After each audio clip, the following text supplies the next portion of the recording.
है मसीह का प्यारा वचन, ये है वचन प्यारा। परमेश्वर के धन्य नाम की महिमा हो। प्रभात मनन के सत्र 2398 में आप सभी का बड़े प्रेम के साथ स्वागत करता हूं। आइए आज के मनन के लिए हम पढ़ते हैं पत्रस की पहली पत्री 3 अध्याय उसकी 15वीं पद। पर मसीह को प्रभु जानकर अपने अपने मन में पवित्र समझो। जो कोई तुमसे तुम्हारी आशा के विषय में कुछ पूछे उसे उत्तर देने के लिए सर्वदा तैयार रहो, पर नम्रता और भय के साथ। वचन का अध्ययन करते समय एक शोधकर्ता को प्रत्येक शब्द पर ध्यान देने की अनिवार्यता है, क्योंकि वचन की खासियत यह है कि कभी कभी एक वाक्य के एक शब्द में गहरा अर्थ छिपा हुआ रह सकता है। कभी कभी निम्न वाक्य का महत्व उस एक शब्द में भी हो भी सकता है। पढ़ी गई पद पर आप ध्यान दीजिएगा। पत्रस यहाँ कह रहा है कि मसीह को प्रभु जानकर अपने अपने मन में पवित्र समझो।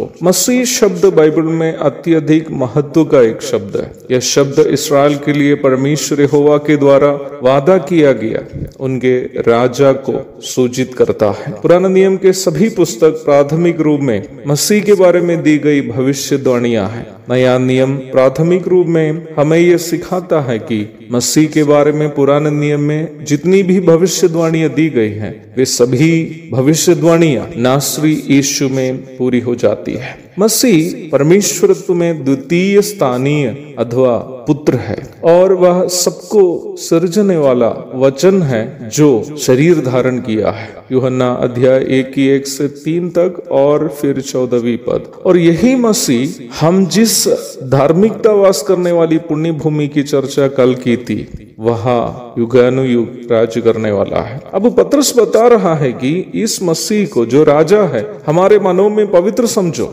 पत्रस के इस प्रस्ताव को हम 2 परिप्रेक्ष्य में समझ सकते हैं। पहली परिप्रेक्ष्य यह है कि यदि हम इस यीशु नासरी को अपना मसीह अथवा जीवन के राजा के रूप में मानते हैं तो इस वर्तमान दुष्ट संसार में विपरीत माहौल में भी मसीह के स्वभावों को अपने जीवन के द्वारा प्रदर्शित करते हुए जीना हमारा दायित्व है। और वचन के अनुसार मसीह के स्वभावों को प्रदर्शित करते हुए उनकी महिमा के लिए जब हम जीवन बिताते हैं तो हमारा जीवन ही मसीह के लिए अर्पित एक आराधना बन जाती है। रोमी 12:1। दूसरी परिप्रेक्ष्य यह है कि यदि हम वास्तव में मसीह को अपने जीवन के प्रभु अथवा स्वामी के रूप में मानते हैं तो हमें निडर होकर मसीह के स्वभावों का प्रदर्शन करते हुए वर्तमान संसार में जीना है। यदि वो राजा है तो हम क्यों लोगों के डराने से डरे, क्यों हम घबराए? हमारा स्वामी वो राजा है। दूसरा थिस्सलुनीकियों अध्याय 1 की 5 से 8 तक के पदों में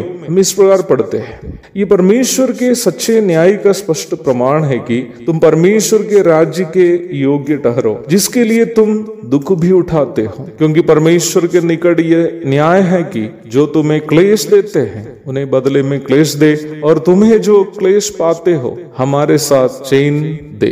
उस समय जबकि प्रभु यीशु अपने सामर्थी दूतों के साथ धधकती हुई आग में स्वर्ग से प्रकट होगा, और जो परमेश्वर को नहीं पहचानते और हमारे प्रभु यीशु मसीह के सुसमाचार को नहीं मानते उनसे पलटा लेगा। हमें डरने की क्या बात है प्यारो? हमारा मसीह तो राजा है, उनको मालूम है किसको क्या देना है। जब वो प्रकट होगा तो हम जो सताए जाते हैं उनकी उपस्थिति में चैन पाएंगे, परंतु जो हमें सताते हैं उन्हें प्रभु से बदले में क्लेश लेना होगा। तो हमारा दायित्व यह है कि हमारी हर पल हम अपने मसीह की महिमा के लिए जिए, ताकि मसीह को हम प्रभु के रूप में अपने मनों में पवित्र समझे और मसीह हमारा प्रभु है यह बात हमारे जीवन से दुनिया भी जान पाए। एक और शुभ दिन की धन्य कामनाओं के साथ आज का मनन में समाप्त करता हूँ। प्रभु आप सबको आशीष दे।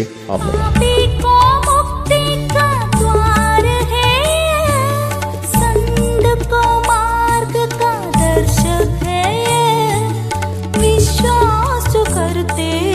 उसके लिए अनंत जीवन का